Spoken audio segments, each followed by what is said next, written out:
Régné en maître sur son territoire, en Afrique. C'était un guerrier. Ses rugissements faisaient trembler la savane.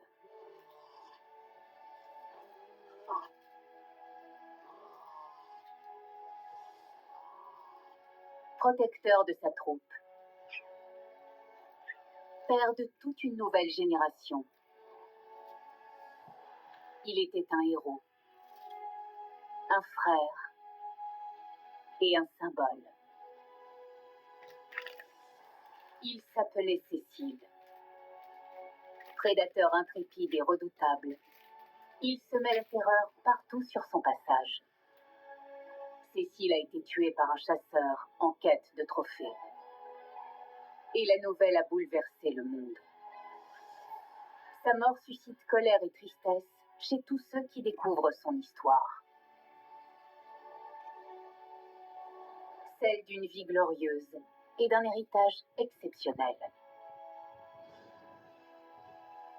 Voici l'histoire d'un destin, celui d'un lion né pour régner.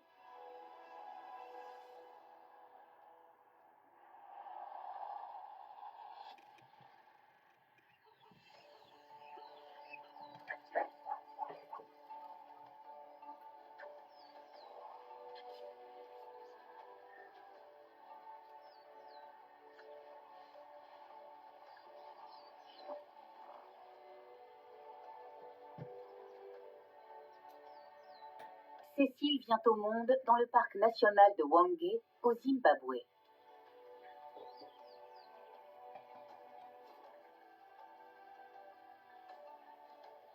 Comme tous les lionceaux, il n'est qu'une boule de poil inoffensive pendant les premiers mois de sa vie. Avec son frère Leander, il passe son temps à manger, dormir et explorer.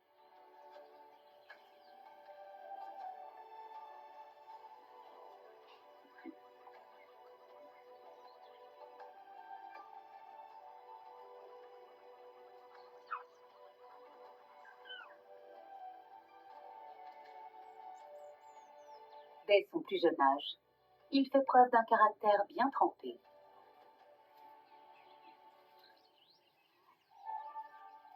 Il se montre intrépide, prêt à conquérir le monde.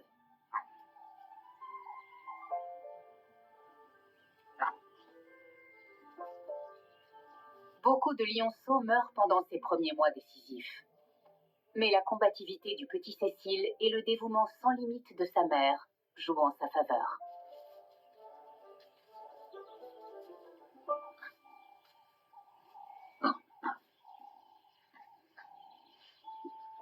Même son père se laisse attendrir par son assurance et sa malice. Les petits font d'ordinaire profil bas devant les mâles adultes qui ont horreur d'être importunés.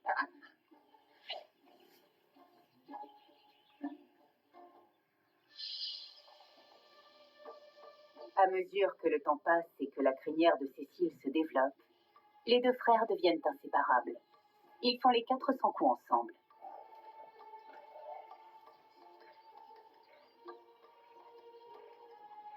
Leurs jeux deviennent plus agressifs. Un excellent entraînement pour l'âge adulte. Leander se montre soumis à l'égard de Cécile, déjà plus imposant.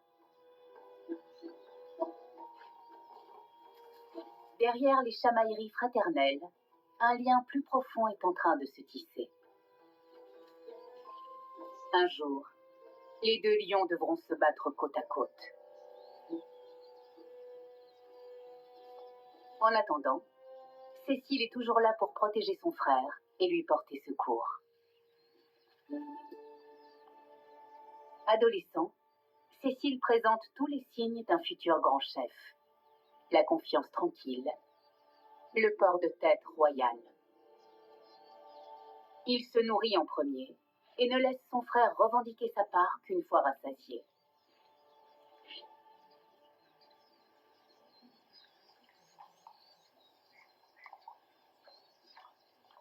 Plus ses fils grandissent et plus leur père, en roi vieillissant, commence à les voir comme des prétendants au trône, et donc comme des menaces. 」 « 」 « 」 « 」 « 」 « 」 « 」 « 」 « 」 « 」 « 」 « 」 « 」 « 」 « 」 « 」 « 」 « 」 « 」 « 」 « 」 « 」 « 」 « 」 « 」 « 」 « 」 « 」 « 」 « La pluie a tapissé la savane de verdure.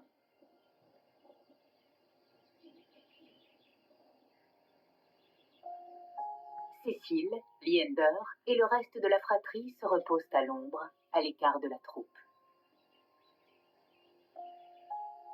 Les deux frères donnent du fil à retordre aux lionnes censées veiller sur eux. Ils deviennent ingérables.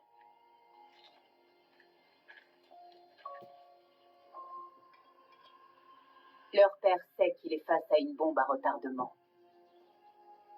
Une coalition de deux frères peut renverser un chef et s'approprier son territoire.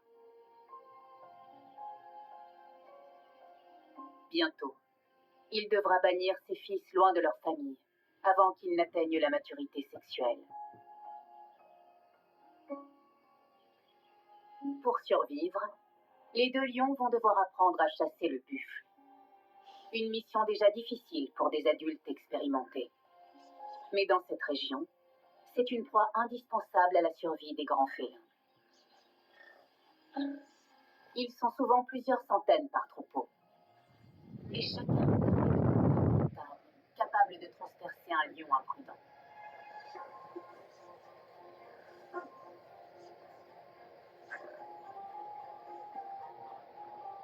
Un groupe entier peut se liguer contre ses agresseurs, allant jusqu'à les tuer ou les blesser grièvement.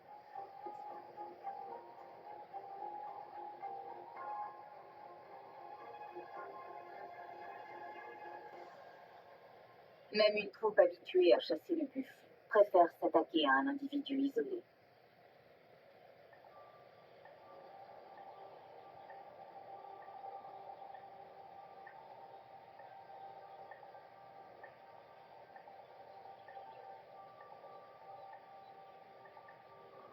Les deux frères repèrent un mâle à l'écart du troupeau. Ce buffle semble âgé et peu commode. Il n'est pas né de la dernière pluie.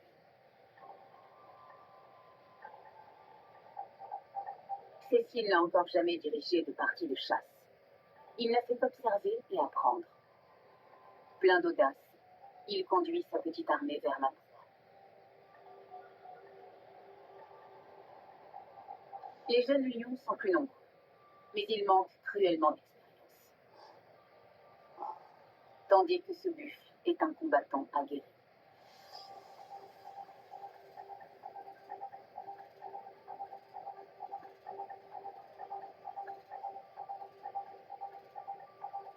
Au lieu de le prendre par surprise, les chasseurs se précipitent, laissant au buffle tout le loisir de choisir son terrain.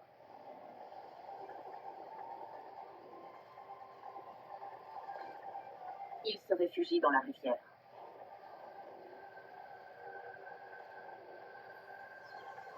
Les lions tentent de l'encercler, hésitant face à cette situation nouvelle.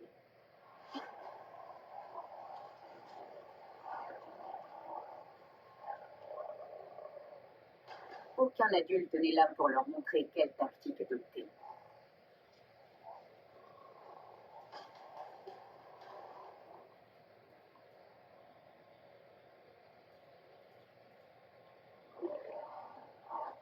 Cécile tente de s'aventurer dans l'eau, mais le buffle le repousse immédiatement vers la rive.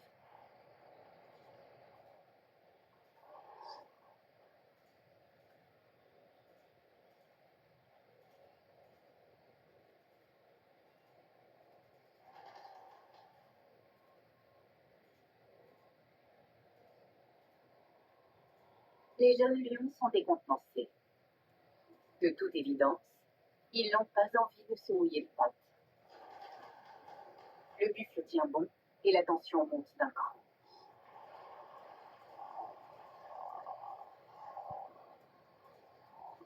Les lions continuent de faire les 100 pas sur la rive. Ils cherchent un moyen de piéger leur proie. Mais le buffle se sent à l'abri dans l'eau et n'en sort que brièvement pour charger ses assaillants.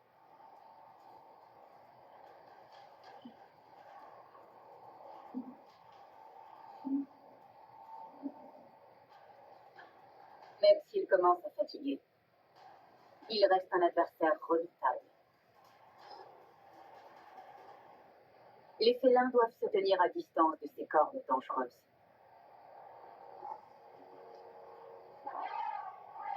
Un éléphant venu boire à la rivière exprime son mécontentement face à tout ce remue-ménage.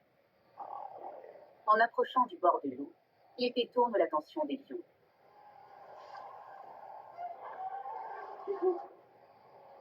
Le buffle saisit cette occasion pour s'échapper en douce. Il disparaît dans les forêts, laissant les lions bredouilles et dépités. Leur père a assisté à la scène de loin, et bien que la chasse se soit soldée par un échec, il est plus que jamais inquiet pour son trône.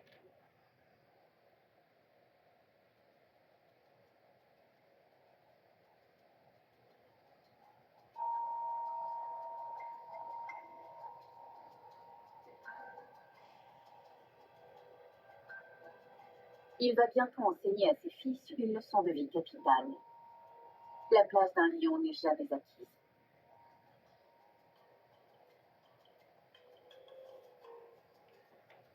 Un chef doit faire tout ce qui est en son pouvoir pour protéger son territoire et ses femelles. Même si cela veut dire se battre contre sa propre descendance.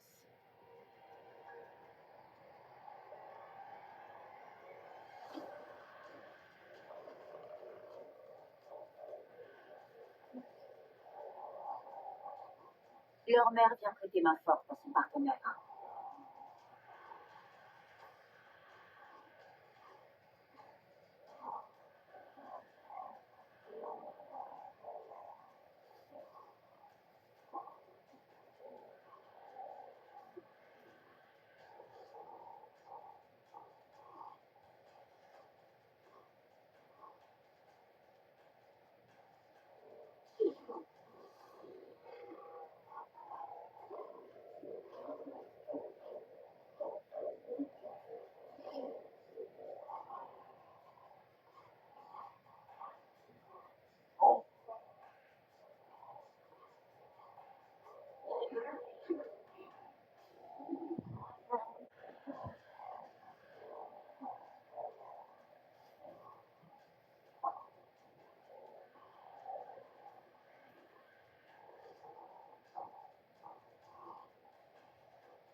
Le message est clair.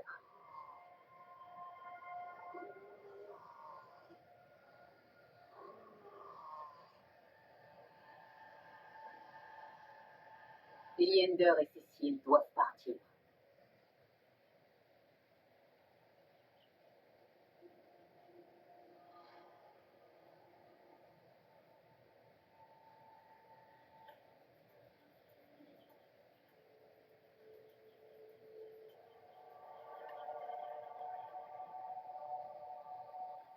Malgré l'hostilité évidente, les frères bannis ne vont pas bien loin. Un monde inconnu et dangereux les attend au-delà des frontières du territoire familial.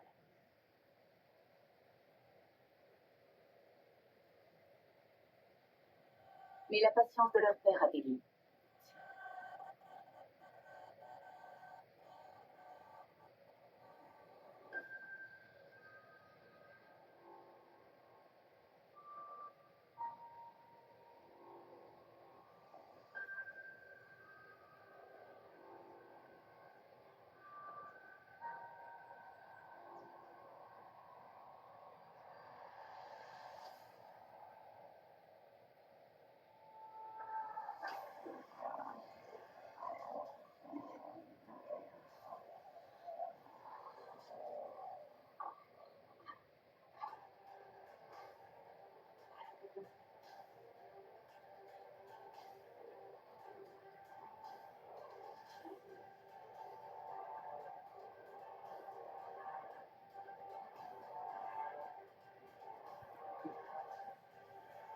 Cette fois, plus de doute. Les deux frères sont entrés dans l'âge adulte.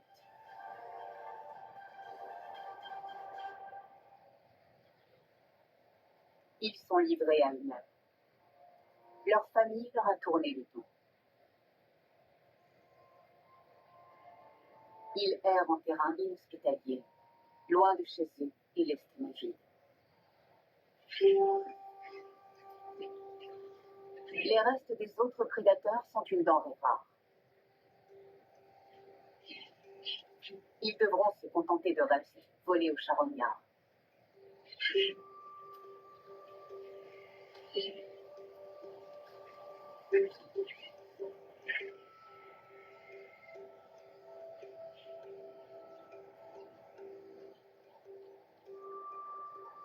Seul un lion mâle sur 8 atteint l'âge adulte.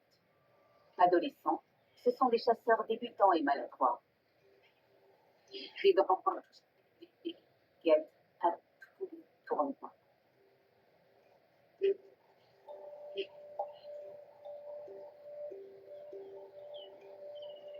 Où qu'ils aillent, ils pénètrent toujours en territoire hostile.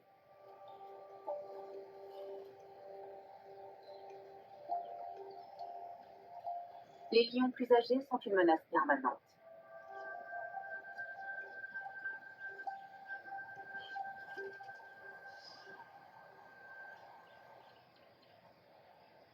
Mais ce ne sont pas les seuls ennemis dont ils doivent se méfier.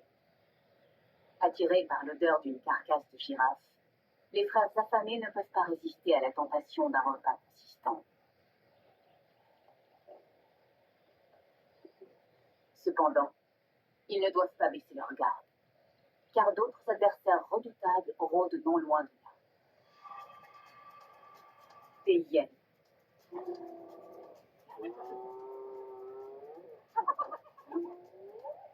Cécile et Liender manquent encore d'assurance et n'osent pas tenir tête au clan.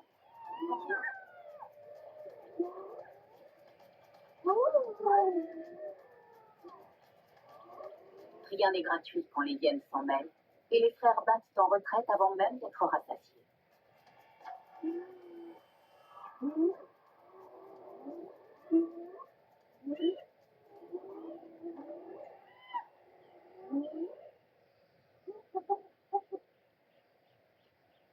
Se nourrir de charognes s'annonce difficile tant que les hyènes sont dans le barrage.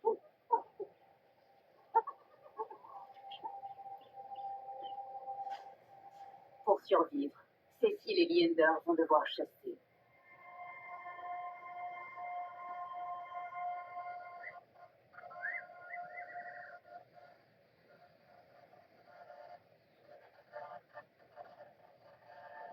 S'ils ne tuent pas leur première proie très vite, ils mourront de faim.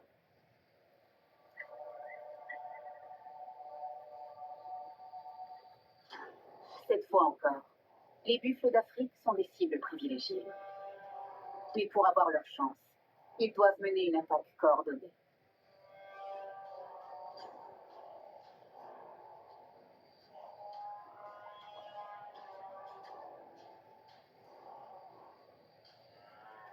Semer la panique est sans doute la meilleure stratégie.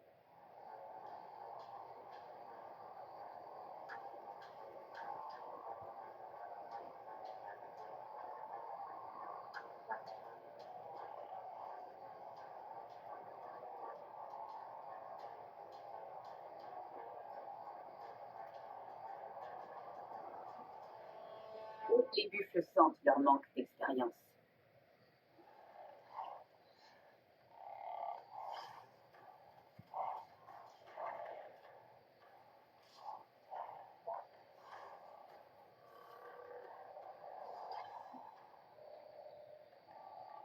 Ils ripostent. Leur contre-offensive pourrait être fatale aux lions.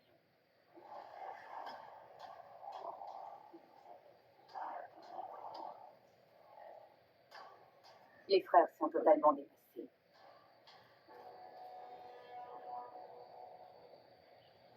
Ils ont malgré tout un lot de consolation. Cécile a attrapé un petit.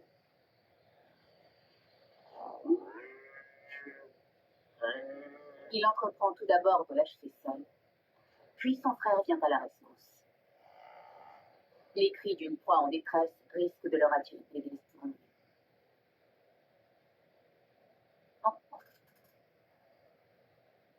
Le festin tant attendu peut commencer.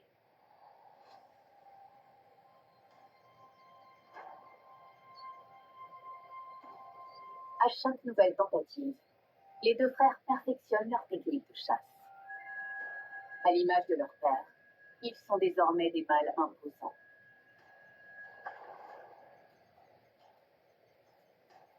Ils sont prêts à s'approprier un territoire. Mais pour cela, ils vont devoir se battre.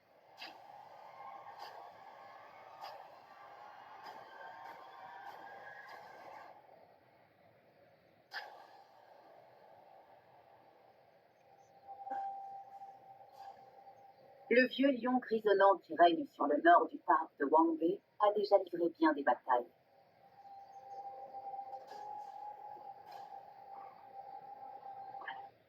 Cependant, Cécile et Liender savent qu'il a un point faible. Il est seul. Alors, les frères se préparent à combattre.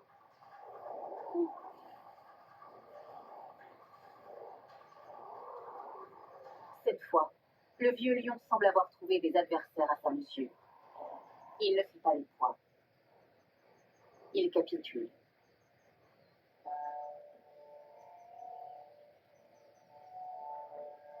Mais pour renverser ce roi une bonne fois pour toutes, les deux frères ont un dernier obstacle à franchir, les lions.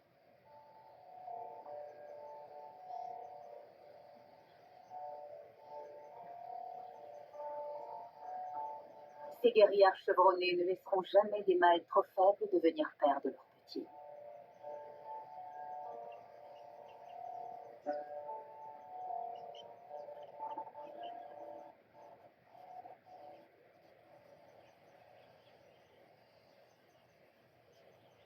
Ce sont elles les véritables chefs de troupe.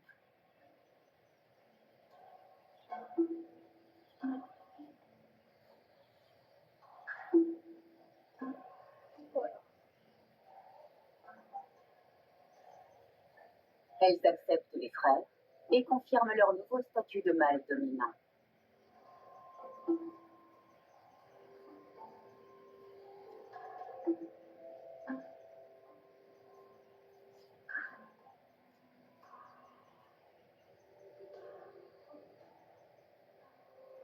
Pour la première fois depuis leur expulsion par leur propre clan, Cécile et Liender ne sont plus seuls. Ils viennent de trouver ce que les lions cherchent toute leur vie d'adulte, une famille.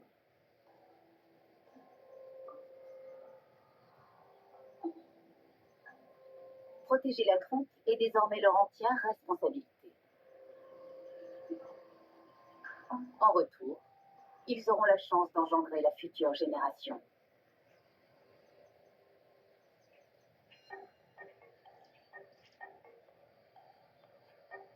Cécile est devenue un mâle grand et fort. Sa crinière noire est un signe de supériorité et de puissance. Toutes les femelles sont à ses pieds.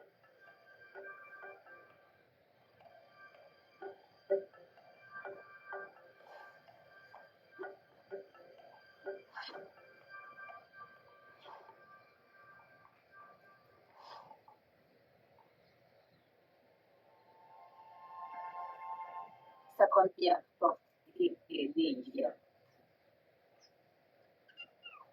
La future génération de lions de Wang.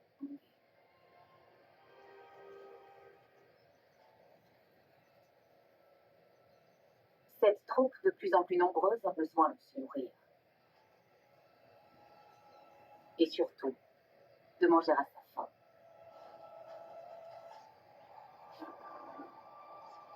Les buffles sont gros, mais lents. Une aubaine pour les lions. Ensemble, Cécile et Liender sont assez forts pour en immobiliser un.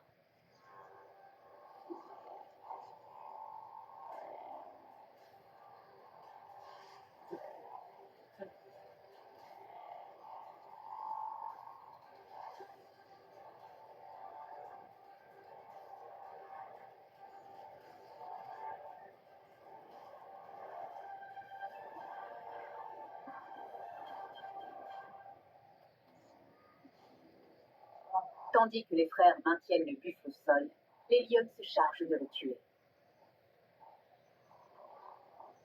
Même si Cécile et Leander vont s'octroyer la plus belle part, il y a largement de quoi nourrir tout le monde.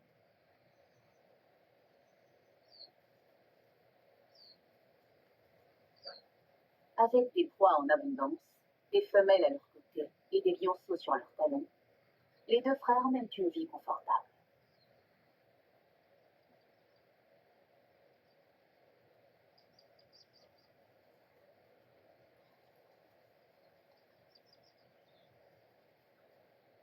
Peu oseraient les défier, et rares sont ceux capables de les combattre. Pourtant, il ferait bien de se méfier. Car une nouvelle menace approche à grands pas.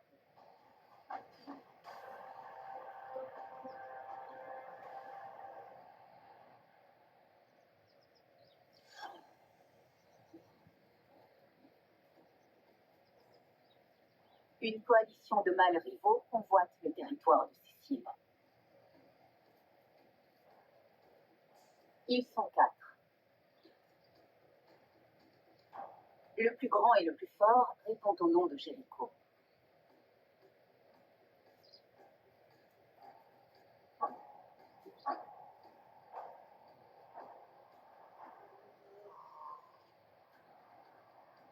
Son rugissement terrifiant porte loin à travers la savane. C'est un cri de guerre.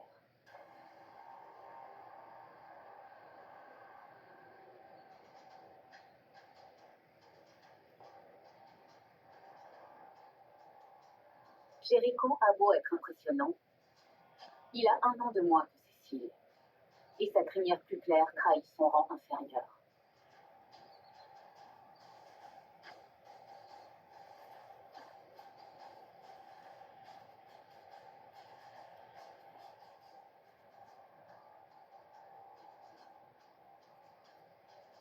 Mais avec sa coalition à ses côtés, c'est un rival non négligeable.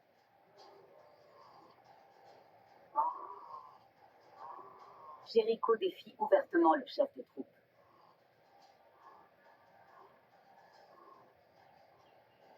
Les deux frères ne s'inclineront pas devant des mâles plus jeunes. Ils vont se battre pour défendre leur royaume. Dans la confusion, Cécile et Leander se retrouvent séparés. Ils mènent une bataille sur 2 fronts, et chacun doit lutter contre 2 adversaires.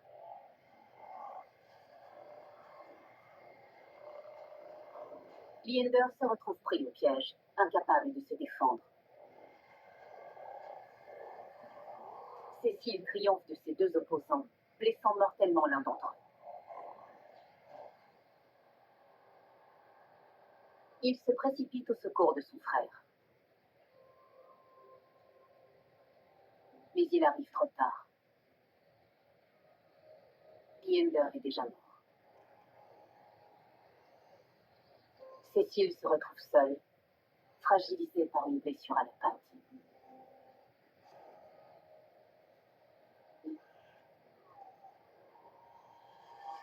Vaincu, il doit fuir son propre territoire. Il semble condamné à mourir, comme tout lion solitaire et blessé.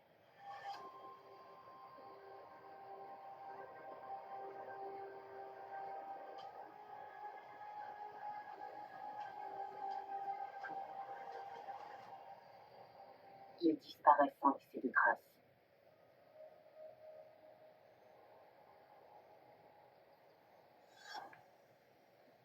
Pendant ce temps, Jéricho et ses frères s'imposent comme les nouveaux chefs de la troupe.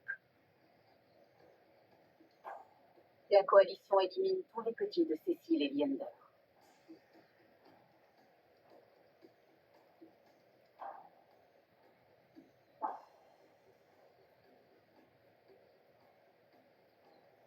Mais son règne est de courte durée.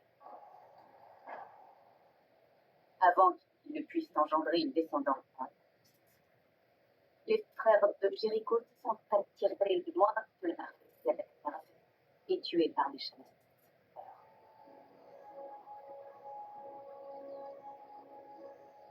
La suprématie de Jéricho est en péril.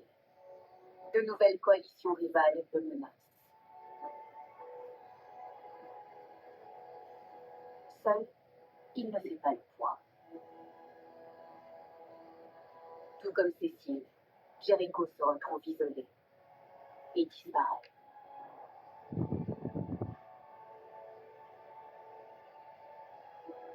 Pendant des mois, ces deux rois déchus restent introuvables. La troupe de Lyon n'a plus de mâle dominant. Le vide que les deux lions laissent derrière eux est immense. Deux ennemis jurés, deux leaders nés, comme volatilisés du parc de Wang.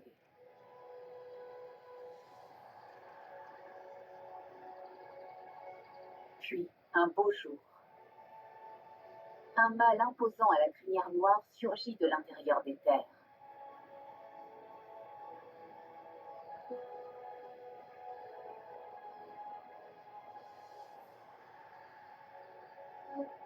La nonchalance royale de Cécile est immédiatement reconnaissable. Il est de retour. Et il n'est pas seul. Contre toute attente, un autre lion l'accompagne, Jéricho.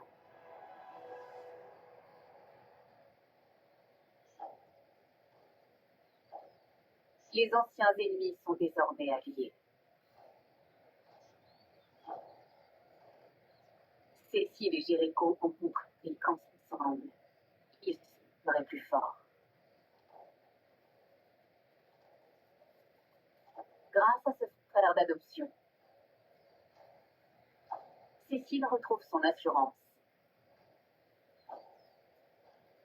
et sa soif de pouvoir. Il se comporte comme le maître des lieux et son charisme force le respect.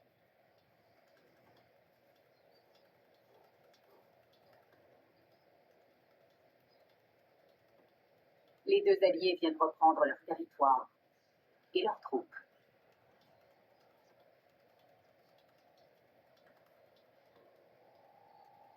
Ce n'est pas une mission gagnée d'avance. Les lionnes peuvent se montrer agressives envers une nouvelle autorité.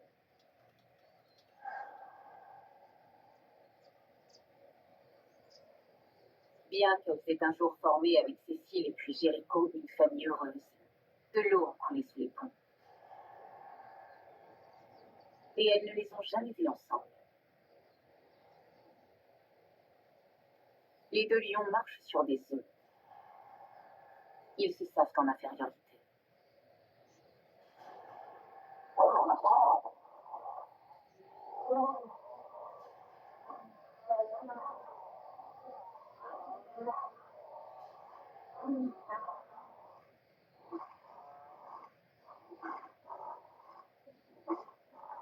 Dans la fleur de l'âge, Cécile est sans doute le plus gros lion sauvage d'Afrique. Avec Jéricho, il est un choix évident pour les lionnes.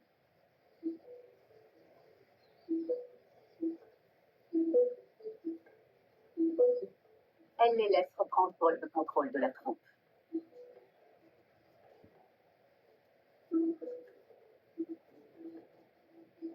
Cécile et Jéricho se partagent la responsabilité de défendre leur territoire, chasser et engendrer la future génération.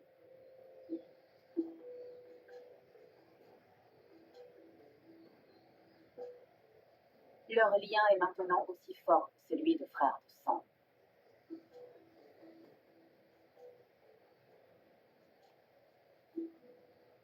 Les lionnes leur font savoir qu'elles sont prêtes à s'accoupler, preuve ultime de leur soumission à ce nouveau règne.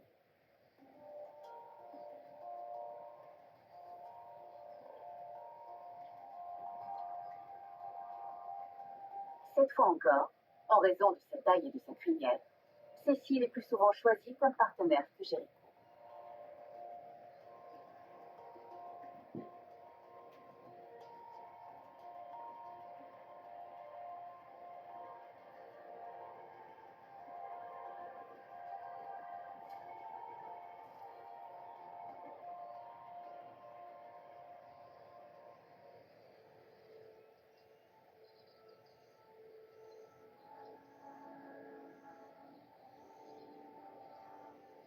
Les mois passent, et la vie suit son cours dans la savane.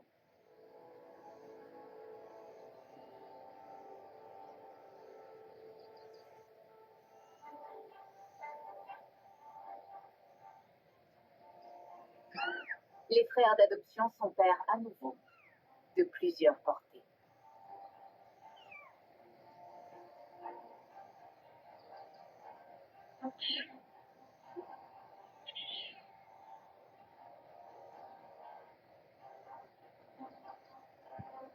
Peu à peu, les filles cherchent de la tanière où elles ont mis bas en secret, afin de présenter les lionceaux au reste de la troupe. Ils sont âgés de quelques semaines, et l'heure est venue pour eux de rencontrer leur père.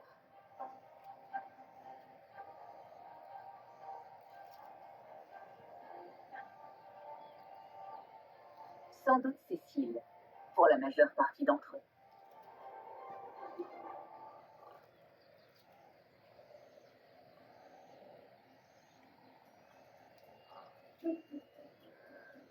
Il se retrouve rapidement entouré d'une petite foule à son image, de toute évidence intriguée par ce gros lion à crinière noire. Les lionceaux grandissent vite, tout comme leur curiosité et leur audace.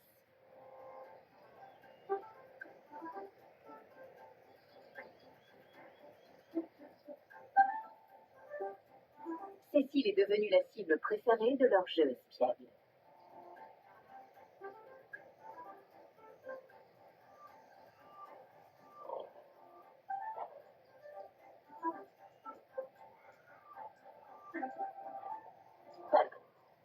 Cécile et Jéricho ont maintes fois combattu au péril de leur vie, mais élever 24 petits est une toute autre bataille.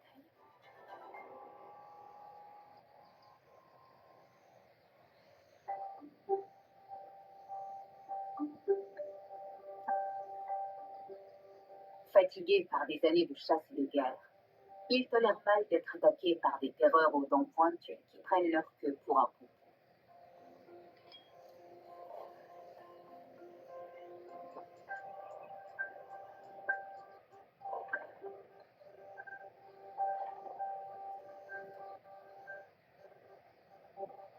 Les lionceaux de Cécile tiennent de lui à bien des égards. Ils sont tout aussi obstinés et malicieux.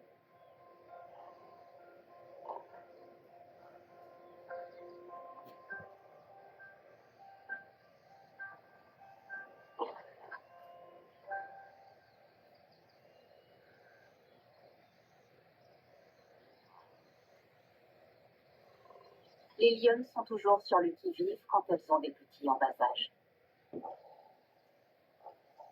Elles leur passent tout, ou presque, et n'hésitent pas à intervenir pour les défendre.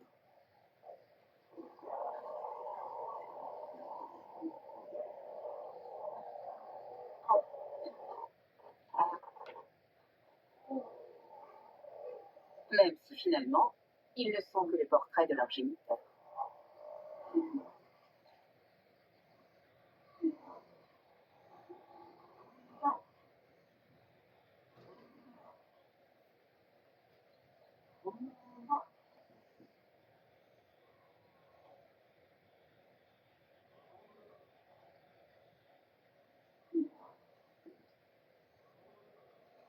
Cécile tente de faire la paix, mais ses efforts de réconciliation sont vite étouffés par les barrissements d'un troupeau d'éléphants.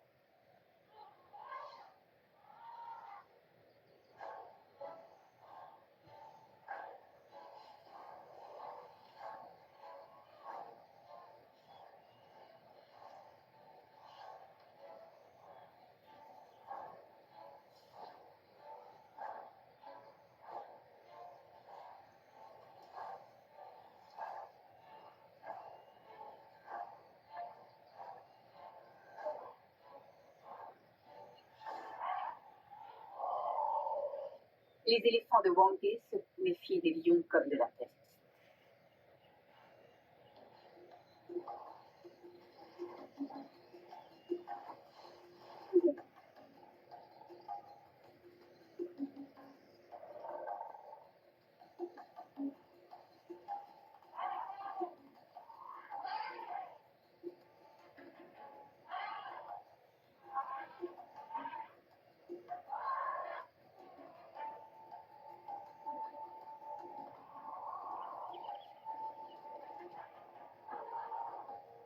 Les lionceaux courent un grave danger. Ils pourraient se faire piétiner par une matriarche trop protectrice.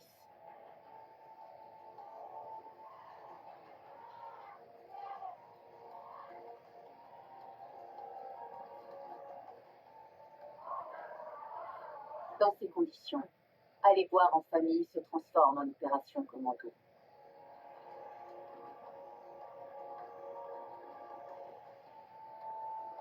Les lionnes doivent exercer une vigilance de tous les instants.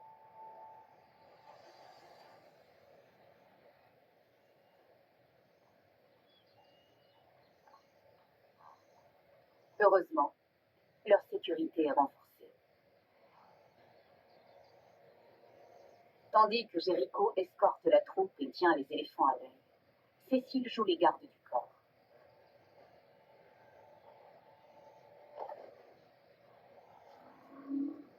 Même un animal de cette taille ne suffit pas à lui faire peur. Si la matriarche veut importuner sa famille, elle devra d'abord lui passer sur le corps.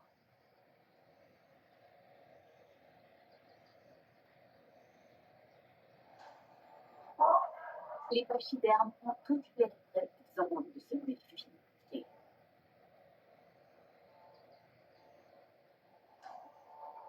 Ces lions sont des chasseurs d'éléphants.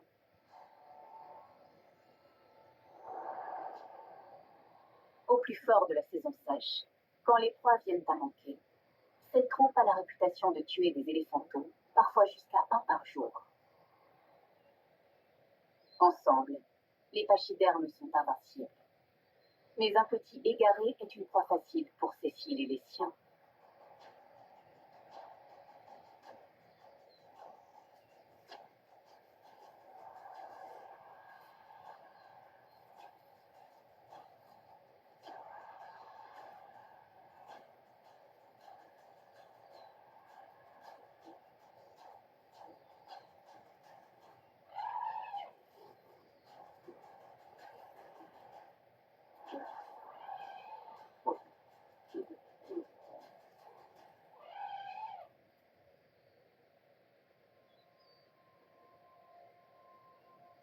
Le parc de Hwanghae est l'une des rares régions d'Afrique où les lions s'en prennent régulièrement aux éléphants.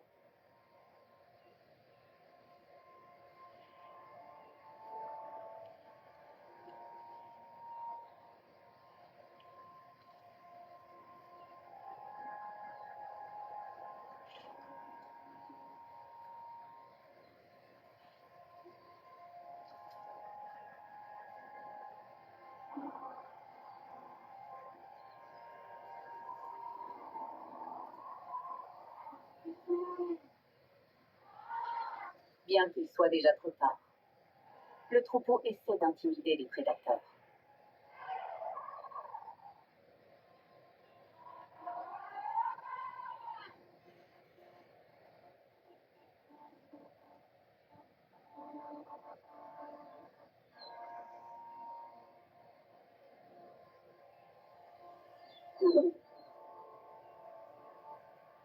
Cette carcasse d'éléphanteau va nourrir toute la famille. C'est la dure loi de la jungle. 4 des plus jeunes lionceaux de Cécile sont des femelles. C'est la première fois qu'elles goûtent à la chair fraîche. Elles sont encore petites et vulnérables.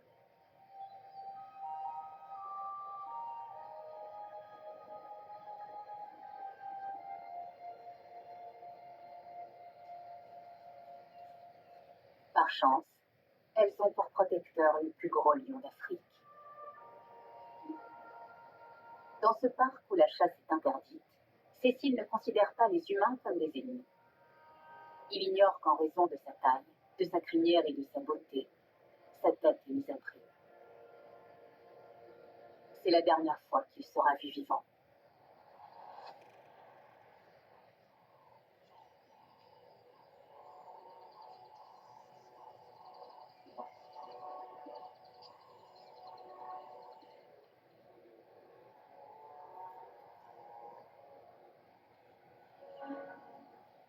Des jours durant, les cris de Jéricho résonnent dans la savane. Il appelle son frère.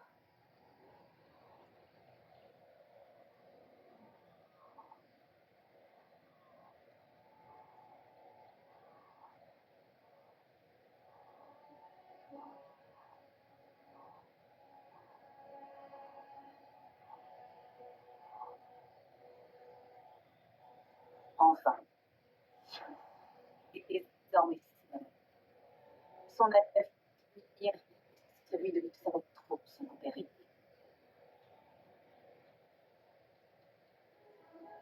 Jéricho ignore tout du sort tragique qu'a subi son fidèle compagnon. Mais son instinct lui dicte de prendre sa place et de veiller sur les siens. Tel un grand lion solitaire face à l'adversité.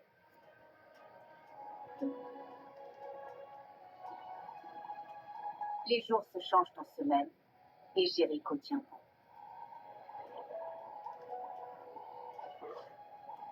Il a pris tous les petits de Cécile sous son aile.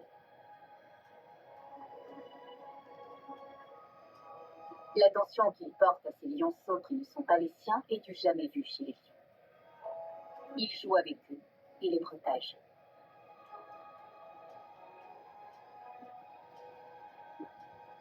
Les 4 petites lionnes le suivent comme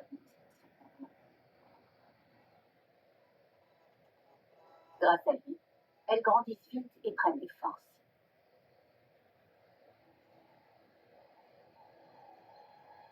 Les semaines se changent en mois, puis en années, et les saisons se succèdent à Wangé. Au lever du jour, les héritières de Cécile viennent boire au plan d'eau de Ngueshma.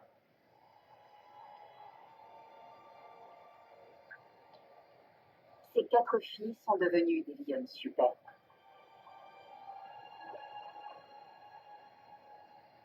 Et elles ne sont pas seules. La lignée de Cécile est déjà assurée.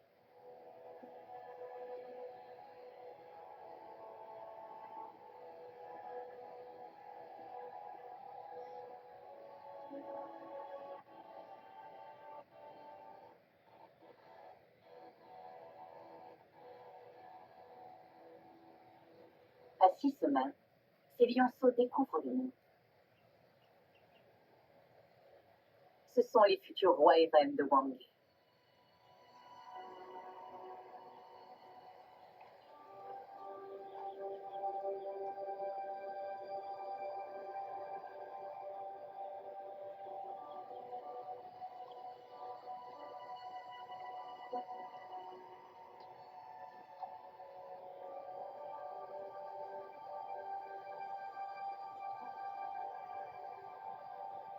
La troupe est en pleine santé, et les petits ont tout le temps faim.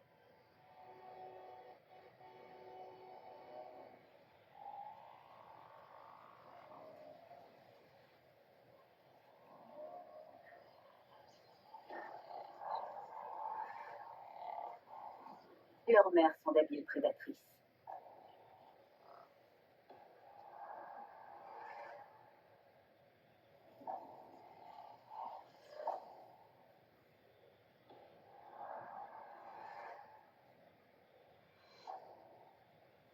Elles avancent d'un pas de loup, en parfaite synchronisation, et communiquent en silence.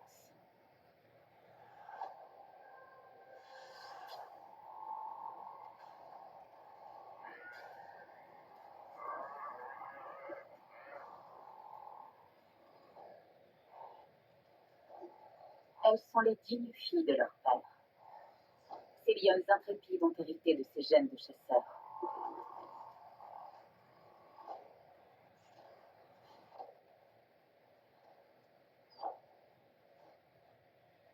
Elles incarnent une nouvelle génération de guerriers.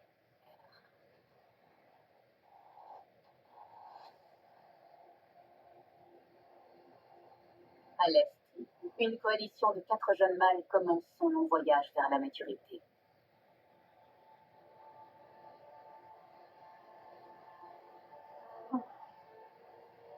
Ce sont les petits-fils de Cécile. Une fratrie prête à tout pour survivre.